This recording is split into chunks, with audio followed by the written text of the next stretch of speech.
Bismillahirrahmanirrahim. Assalamu alaikum to all of you. I am Ikra Khan from LIMS, Legend Institute of Management and Sciences.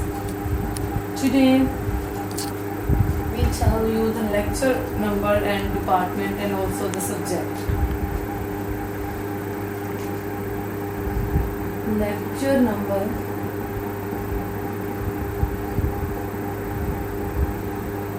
4, depart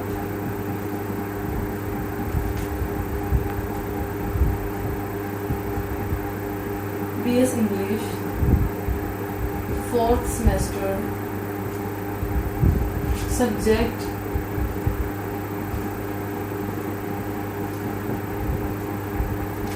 pedagogical grammar.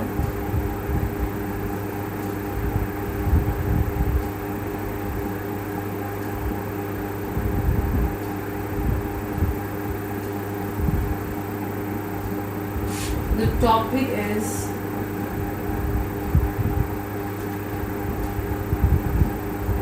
verb and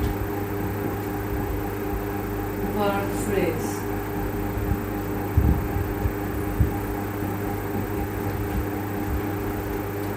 Lecture number 4, department is BS English 4th semester, subject is pedagogical grammar and today's the topic is verb and verb phrase.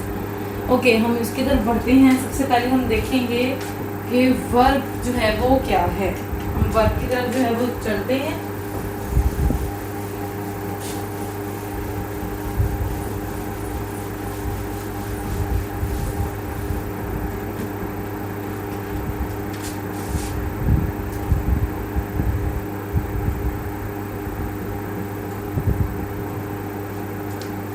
What is verb?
जी, any action और activity, कोई भी काम जो है और activity जो है वो which is done in a verb, जो कि एक लफ्ज़ में आपको पता चले कि वो कंप्लीट हो गया है, is called verb. Verb actually tells us, verb जो है वो हमें एक्चुअली बताता है व्हाट इज़ हैपनिंग, कि क्या जो है वो हो गया है, क्या जो है वो काम हो चुका है। एनी वर्क, कोई भी काम इन विच स्टेट, इवेंट और कंडीशन और कॉल्ड वर्ब्स। अब स्टेट क्या है?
The stars are shining, state जो है वो शाइनिंग है यानी हालत में है, ठीक है, ये हालत होगी स्टेट। इवेंट क्या है, यानी the tyre has burned in the workshop, tyre जो है वो जल गया था वर्कशॉप में, ये इवेंट है। चाइल्ड इज वीपिंग, ये एक्शन है। इस तरह से डिफरेंट इसकी टाइप्स होंगे। वर्ब, वर्ब की अब जो मेन टाइप्स हैं वो हैं two, transitive and intransitive verb.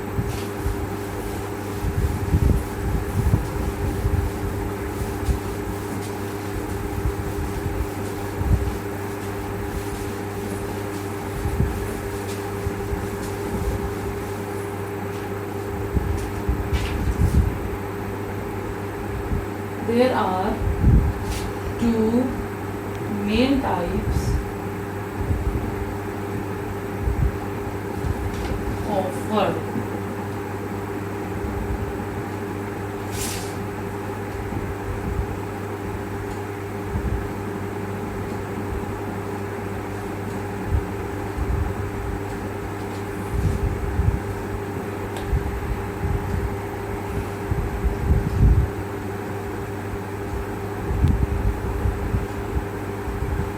Transitive verb and intransitive verb, ये इसकी टू मेन टाइप्स हैं। Okay, first of all I will discuss the transitive verb. What is transitive verb?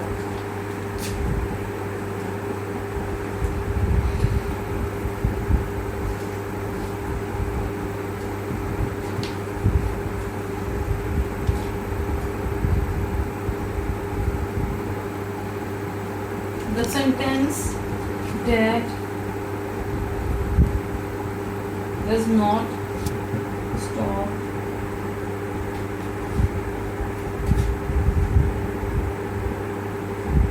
on a verb is called transitive verb.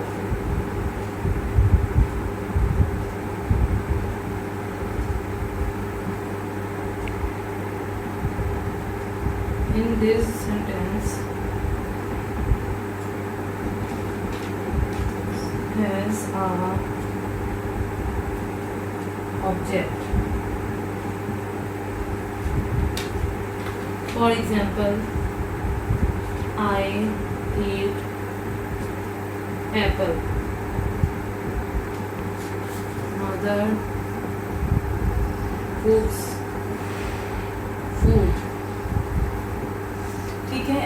Transitive verb जो है वो है the sentence that does not stop on a verb, यानी कि ऐसा sentence जो आपके verb पर स्टॉप नहीं होता बल्कि उसमें ऑब्जेक्ट भी होता है, ठीक है। उसके अंदर एक डायरेक्ट या फिर आप बोलें कि एक मेन ऑब्जेक्ट जो है वो मौजूद होगा। For example I eat apples, कि मैं जो है वो सेब खाती हूँ। अब मैं अगर सिंपल यहाँ पे बात करूँ आई ईट, मैं खाती हूँ, मैं एप्पल्स को ना राइट करूँ तो ये ट्रांसिटिव वर्ब नहीं होगा, बिकॉज ट्रांसिटिव वर्ब में ऑब्जेक्ट जो है वो मौजूद होगा, एग्जिस्ट करेगा। मदर्स कुक्स फूड, माँ जो है वो खाना पकाती है, ठीक है। ये आपके एप्पल्स फूड ये हैं आपके ऑब्जेक्ट और ये ट्रांसिटिव वर्ब होगा। अगर अब हम बात करते हैं इंट्रांसिटिव वर्ब की तो वो क्या है?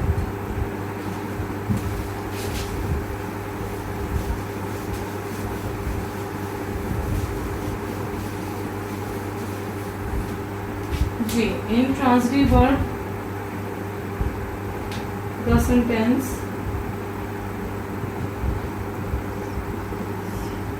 which has no object and the sentence stops on a word.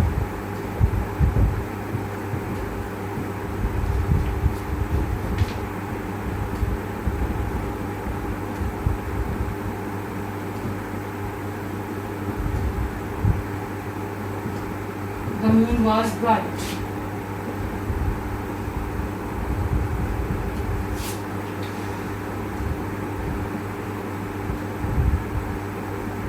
Cat drinks.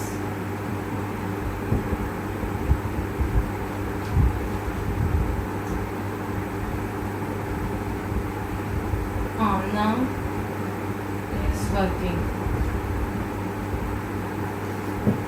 ठीक है, अब जैसे कि इंट्रांसिटिव में अगर आप देखें the sentence which has no object, ऐसा सेंटेंस जिसमें ऑब्जेक्ट ना हो and the sentence stop on a word, और जो सेंटेंस है वो वर्ड पर ही ख़त्म हो जाता है, रुक जाता है. For example the moon was bright, cat drinks, Amna is working. इसमें ऑब्जेक्ट नहीं है आपके पास जी. अब ट्रांजिटिव में अगर हम देखें तो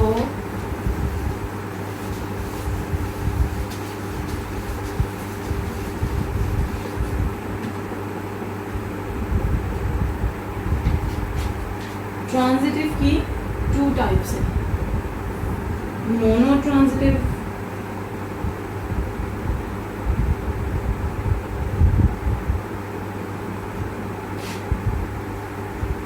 और सेकंड है direct transitive verb.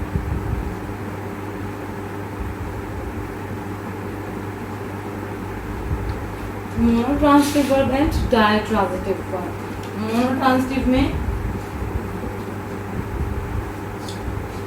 Mono transitive में क्या होगा कि आपके पास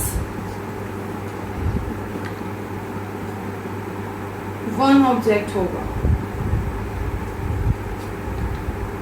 ठीक है. For example I write a letter.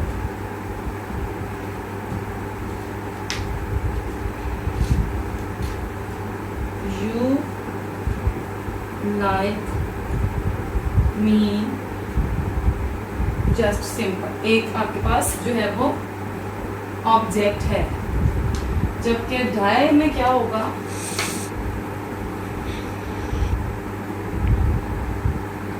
More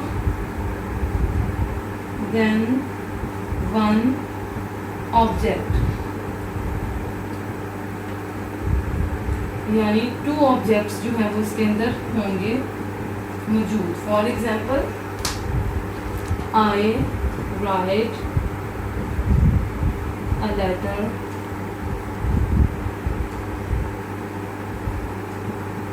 to you. One इसमें मेन ऑब्जेक्ट होगा और एक जो है वो हेल्पिंग ऑब्जेक्ट होगा. A letter और फिर to you, 2 इसमें ऑब्जेक्ट आ गए.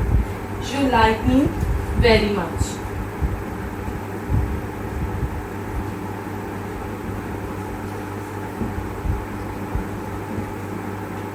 इस तरह से ट्रांजिटिव वर्ब की 2 इसमें टाइप्स आ जाएंगी. ठीक है. ये हमारा कंप्लीट हुआ है ट्रांजिटिव और इंट्रांजिटिव का कॉन्सेप्ट. अब हम आ जाते हैं फ्रेज की तरफ कि वर्ड फ्रेज जो है वो क्या होगा.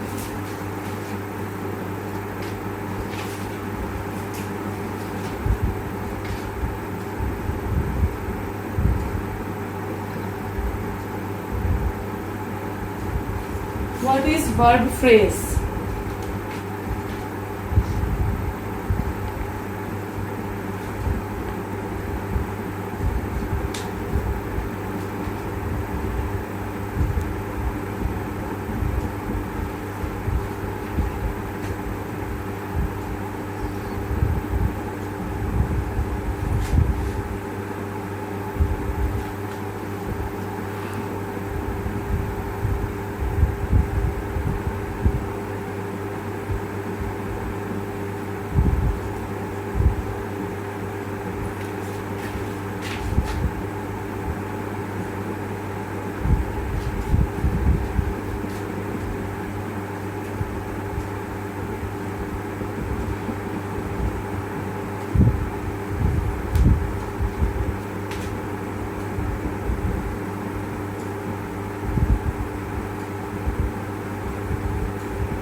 जी, जैसे कि यहाँ पे मैंने यहाँ पे वर्ब फ्रेज की डेफिनेशन को जो है वो राइट किया है, ये भी मैं आपको बताती हूँ, इसकी एग्जांपल्स भी हम यहाँ पे राइट कर देते हैं।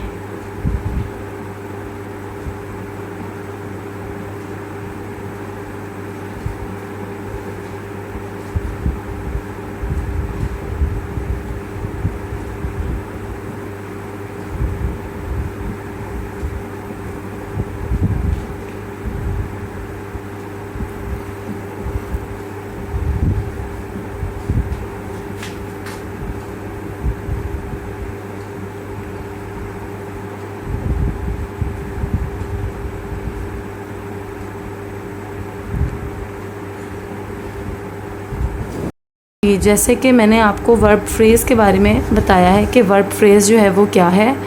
A verb phrase can also be defined as part of a clause और सेंटेंस, ठीक है। यानी जो वर्ब फ्रेज़ है वो हम उसको डिफ़ाइन करते हैं as a part of a clause और sentence comprising a verb at the same time describes more information about the subject।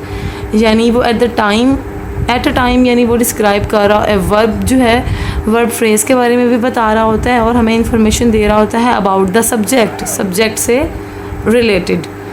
A verb phrase में have a number of auxiliaries verb. जो verb phrase है वो हमें number of auxiliaries verb यानी उसमें auxiliaries verb भी include होते हैं, but the main verb is always the head verb. लेकिन जो मेन वर्ब्स होंगे वो हमेशा जो है वो हेड वर्ब्स के तौर पर ही काम करेंगे। अब मेन वर्ब्स क्या होते हैं? For example come, go, eat, sleep, right, listen, jump, play, इस तरह के जितने भी वर्ड्स हैं जो कि वर्क जिसमें एक्शन हो रहा है, ठीक है, एक्शन कोई एक्टिविटी है, वो वर्ड्स जो हैं वो आपके मेन वर्ब्स होंगे। इसकी एग्जांपल्स मैंने यहाँ पे राइट की हैं। I should have gone to school today.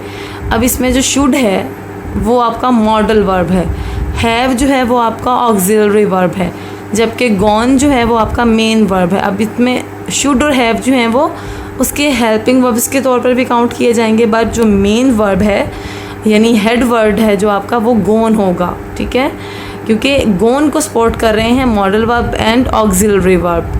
तो इस तरह से आप अपने जब भी आपने कोई सेंटेंस राइट करना है, कोई भी वर्ब फ्रेज़ होगी तो उसके अंदर ऑक्सिलरीज वर्ब या फिर मॉडल वर्ब्स जो हैं वो एज अ हेल्पिंग वर्ब जो है वो आपके मेन वर्ब को सपोर्ट करेंगे, बट जो हेड वर्ड होगा वो आपका मेन वर्ब ही होगा।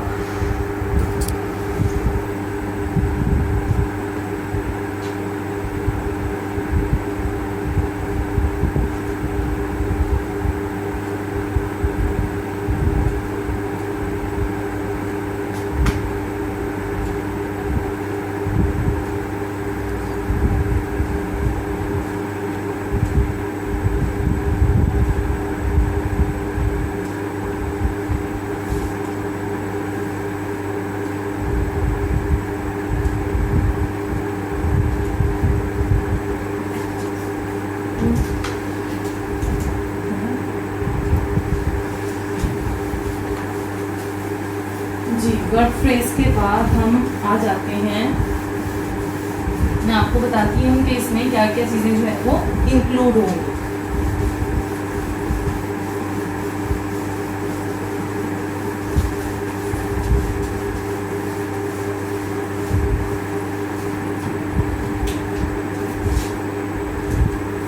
वर्ब फ्रेज में पार्टिसिपल्स फ्रेज,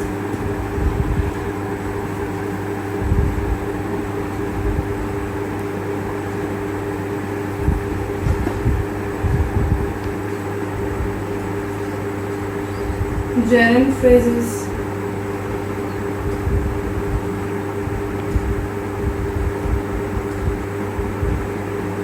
finite,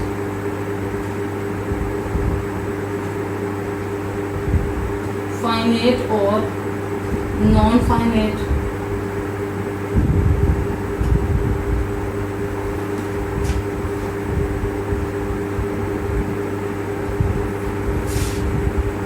और इनफाइनाइट फ्रेज।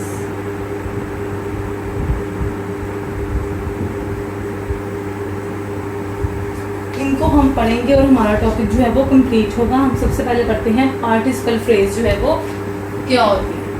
अच्छा, सबसे पहले आपने देखना है कि पार्टिसिपल्स क्या होते हैं।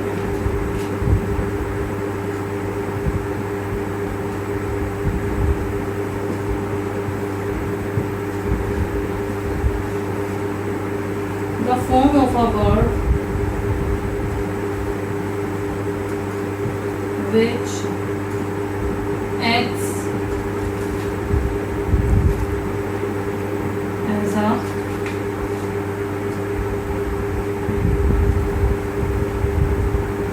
adjective. The form of a verb which acts as an adjective. यानी होगी तो वो बेसिकली वर्ब की फॉर्म, लेकिन वो एक्ट करेगी as an adjective.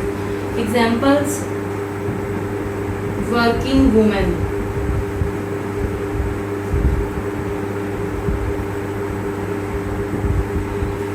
Second burned toast,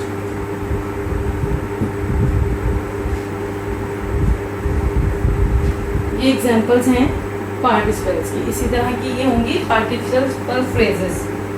ठीक है, नेक्स्ट हम बात करते हैं कि जेरेंड्स जो हैं वो क्या होते हैं.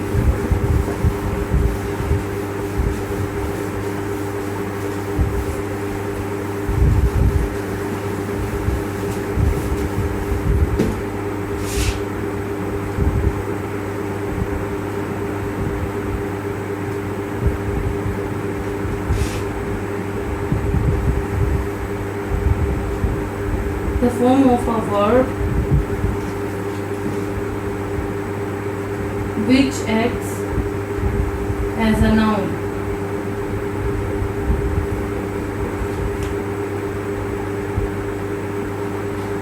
ठीक है, ये एंडिंग होती है इनकी, ये मतलब एज अ नाउन होते हैं और इन पे लास्ट में हमेशा ing यूज होता है. वो मैं आपको यहाँ पे लिख देती हूँ जेरेंड फ्रेज क्या होती है.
जी, अब यहाँ पे जेरेंड्स और जेरेंड फ्रेजेस को भी अच्छी तरह से अंडरस्टैंड कर लें कि जेरेंड्स क्या होते हैं. जेरेंड्स जो हैं the form of a verb which acts as a noun. ठीक है, ये जेरेंड है, यानी फॉर्म ऑफ वर्ब है, वर्ब की फॉर्म है, लेकिन वो काम कर रही है as a noun.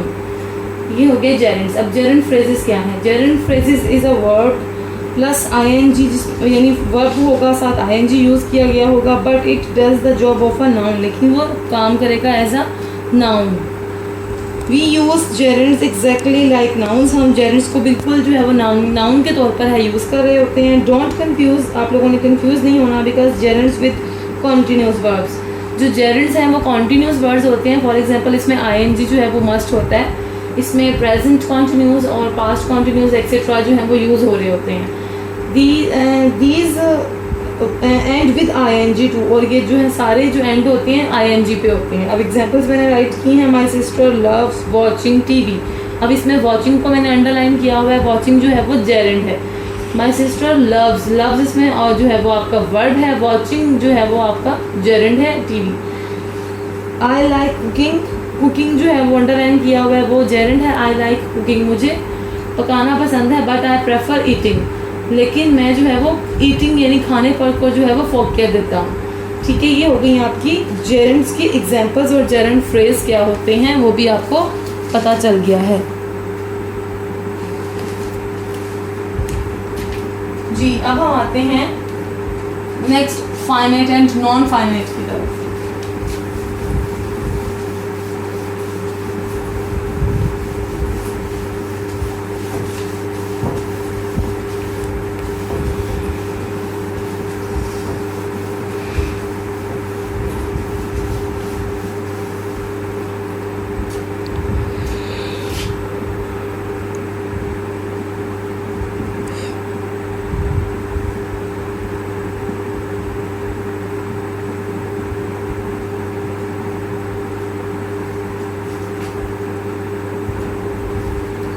Finite and non finite क्या होते हैं?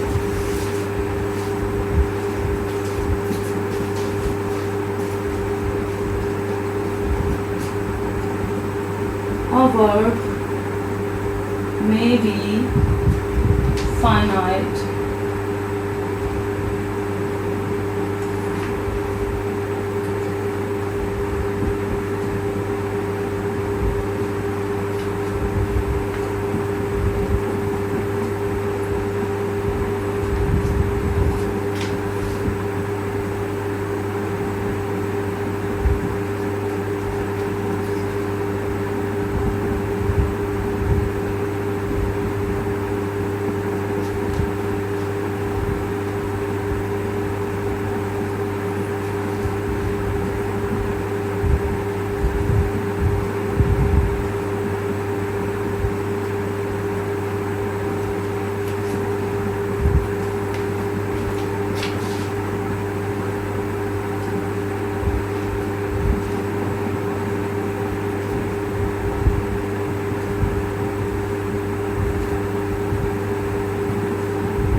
जी, इसको अंडरस्टैंड कर लें कि फाइनाइट एंड नॉन फाइनाइट जो है वो क्या हैं। A verb may be finite और non finite in form a verb that shows tense, यानी कोई भी वर्ब जो आपको टेंस में जो है वो आपको शो करवाता है कि वो टेंस है, यानी प्रेजेंट है या पास्ट है या फ्यूचर है।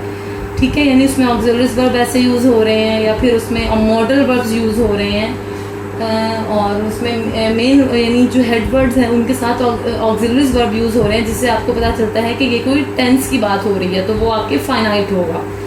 Date shows tense, number singular और प्लूरल, और नंबर जो है वो बता रहा है, यानी सिंगुलर प्लूरल की बात हो रही है कि ही शी इट है तो उसके साथ गोज आ रहा है, गो आ रहा है, वी है प्लस है तो उसके साथ आप क्या हेल्पिंग वर्ब यूज़ कर रही हैं। ठीक है, ये सारा मेन यानी इसका सारा जो स्ट्रक्चर है, यानी स्ट्रक्चर बेस अगर आप देखें टेंसेस पे होगा तो वो आपका फाइनाइट होगा वर्ड। ठीक है, a word that is not affected by numbers और पर्सन, और वो नंबर और यानी कोई ऐसा टेंस जो कि आपका नंबर पे नहीं है स्ट्रक्चर पे नहीं है, पर्सन्स पे नहीं है, उसमें कोई टेंस शो नहीं हो रहा, वो आपका नॉन फाइनाइट होगा सिंपली। ठीक है, फाइनाइट और नॉन फाइनाइट में आपको फ़र्क पता चल गया है। अब हम देखते हैं verb phrase start to be finite.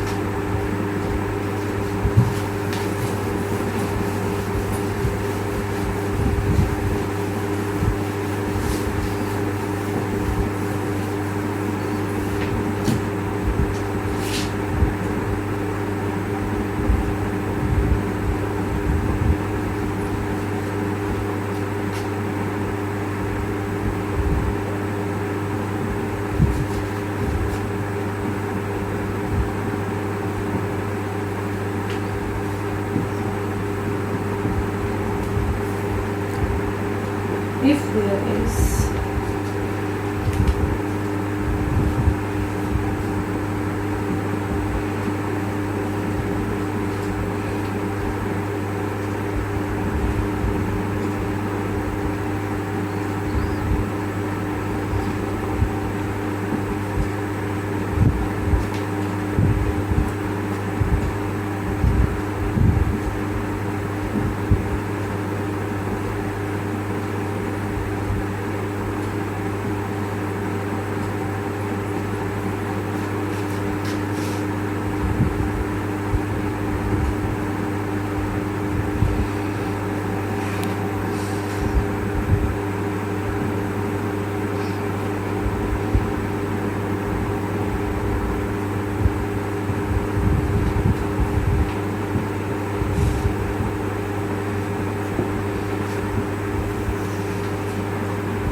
जी, अब हम यहाँ पे मैं आपको बता देती हूँ कि इनफाइनाइट वर्ब फ्रेज जो है वो क्या होती है।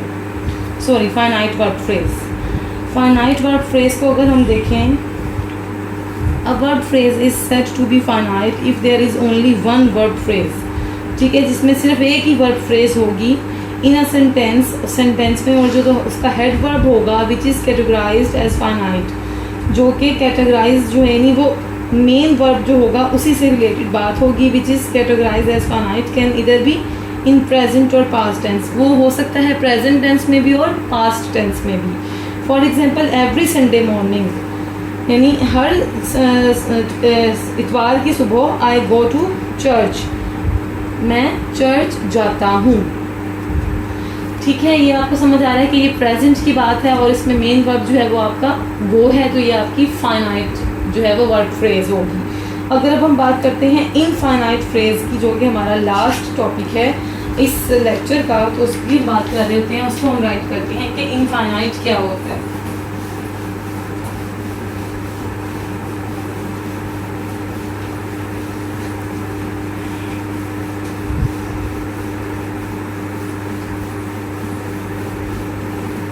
जी, अब हम बात करते हैं इनफाइनाइट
इसको समझ लें कि इन्फाइनेटिव जो है वो क्या होते हैं।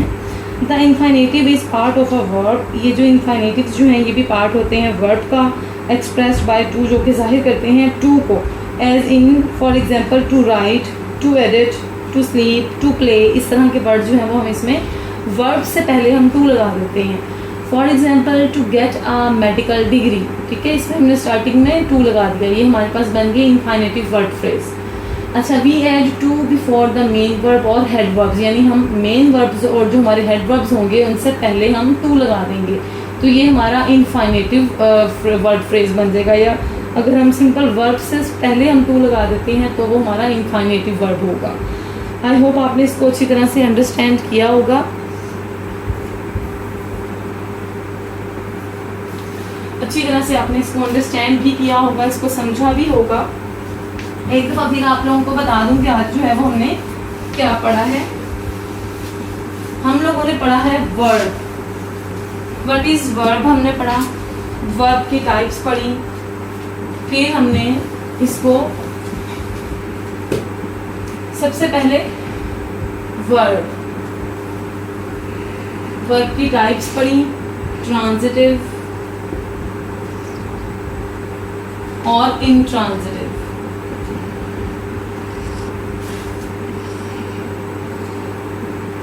ट्रांजिटिव में मोनोट्रांजिटिव पढ़ा और डायट्रांजिटिव पढ़ा,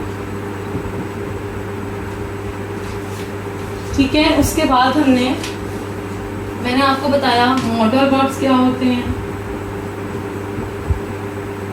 ऑक्सिलरीज वर्ब्स क्या होते हैं, मेन वर्ब्स क्या होते हैं,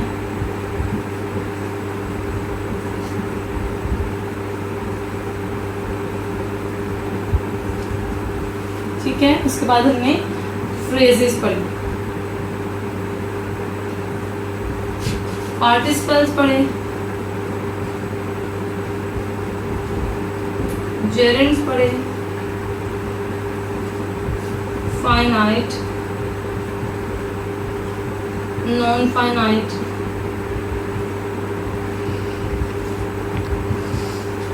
और लास्ट में इनफाइनाइटिव्स।